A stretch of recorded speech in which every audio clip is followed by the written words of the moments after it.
subscribe to the channel and like. Happy viewing. Australia set to go to polls in expected close election.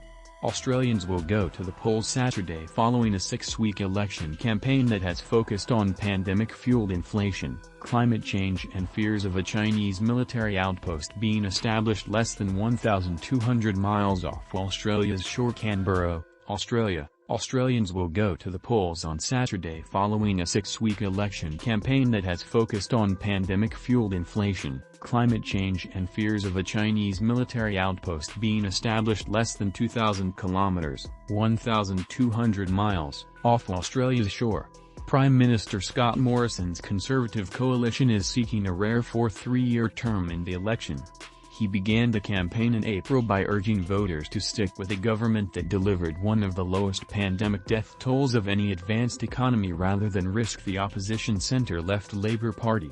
An early election late last year had been widely anticipated, with Morrison expected to reap the political capital from his government's success in containing the spread of COVID-19 in the first year of the pandemic.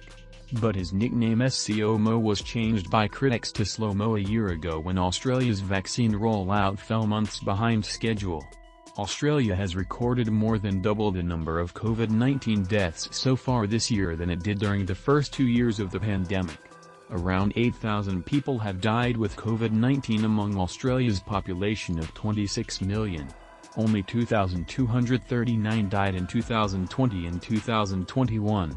The more transmissible virus variants have tarnished the government's pandemic record. The government changed voting regulations on Friday to enable thousands of people who have recently been infected with COVID-19 to vote by phone. Making this change this late in the process is not without risk, but we think it's worthwhile, particularly given the community sentiment, and that is why we've asked government to make that change, and government have agreed, Australian Electoral Commissioner Tom Rogers told Australian Broadcasting Corporation. Rogers said some polling booths would be closed on Saturday because many of the 105,000 Electoral Commission workforce were sick with the virus or flu. Army reservists have been asked to fill in.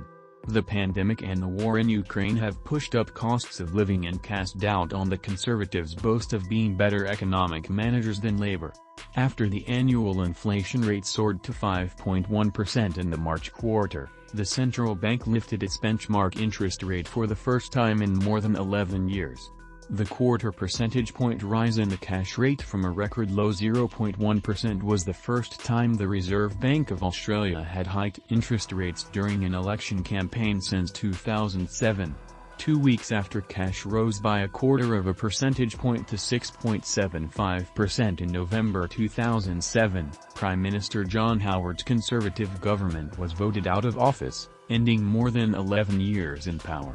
Opposition Treasury spokesperson Jim Chalmers described the rate hike this month as a full-blown cost of living crisis on Scott Morrison's watch. Labour has also taken aim at the government's foreign policy credentials after China and the Solomon Islands confirmed during the election campaign they had finalised a bilateral security pact. Labour has described the deal as Australia's worst foreign policy failure in the Pacific since World War II. Australia already has a bilateral security pact with the Solomons and is the impoverished South Pacific island nation's most generous provider of foreign aid. Solomon's Prime Minister Manasseh Sogavar has maintained that there will be no Chinese naval base in his country, and China has denied seeking a military foothold in the islands. Senior government lawmakers have said the timing of the China-Solomons agreement during an election campaign is evidence that Beijing was attempting to undermine the ruling coalition's prospects for re-election. The government maintains that Beijing wants a change of government because a Labour administration would be less likely to stand up against Chinese economic coercion. As well as campaigning against Labour, Morrison's Conservative Liberal Party is fighting off a new challenge from the so-called Teal independent candidates to key government lawmakers' re-election in party stronghold seats. The Teal independents are marketed as a greener shade than the Liberal Party's traditional blue colour and want stronger government action on reducing Australia's greenhouse gas emissions than either the government or Labour are proposing. The government aims to reduce Australia's emissions by 26% to 28% below 2005 levels by 2030. Labour has promised a 43% reduction. Recent opinion polls have put Labour narrowly ahead of the coalition. But the pollsters' credibility has yet to recover since their spectacular failure in the 2019 election. The split of votes between the government and Labour in 2019 was 51.5% to 48.5%, the mirror opposite of the result that Australia's 5 most prominent polls predicted. An inquiry by Australia's market and social research industry peak body found that Labour voters were overrepresented in survey samples.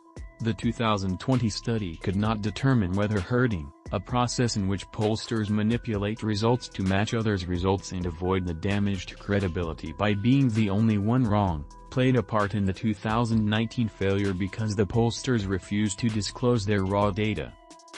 That's all, thanks for watching, and see you in the next video.